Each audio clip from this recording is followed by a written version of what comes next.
Ben, il y a des gens qui sont prêts vraiment à tout pour travailler, tant mieux. L'explorateur urbain a rencontré, vous allez voir, deux jeunes entrepreneurs. Eux n'hésitent pas à aller de l'avant et devant des coûts pour recruter certains des clients. Et vous allez le voir, leur audace donne des résultats. T'es prête? Oui. OK, let's go.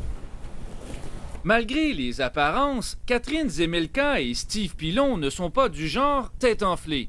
Ils sont juste très déterminés.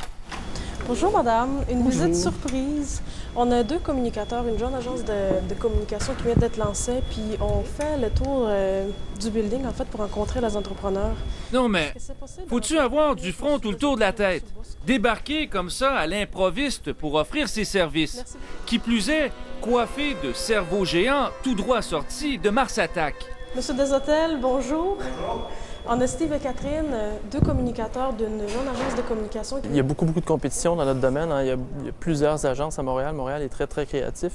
Alors, oui, il faut se démarquer des autres. Puis, un cerveau géant sur la tête, bien, c'est sûr que ça... Il n'y a personne qui nous rate avec ça, surtout pas dans des activités de chambre de commerce ou dans les entreprises, par exemple.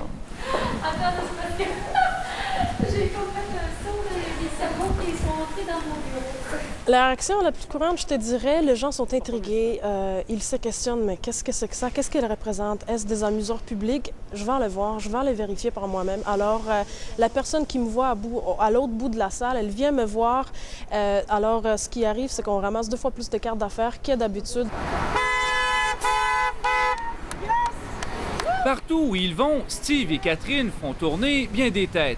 Ces derniers mois, on les a vus à la sortie du pont Jacques-Cartier, au Grand Prix de Montréal, dans les festivals populaires. Leur audace commence à payer. Les visites sur leur site Internet ont décuplé. Les demandes de soumission commencent à rentrer. Lors de leur visite dans cet immeuble commercial, ils ont décroché des promesses de rencontres à tout coup. Bien, je vous remercie beaucoup. Ça m'a fait plaisir. Continuez vos conversations. Continuez votre bon travail. Merci, merci. Comme quoi, quand on se creuse un peu la cervelle, le succès est à portée de main. Faut juste piler un peu sur son orgueil. Juste ça, c'est la seule chose. C'est ce que je me dis à chaque jour quand je fais mes reportages. Dominique Carpin, TVA, à Montréal.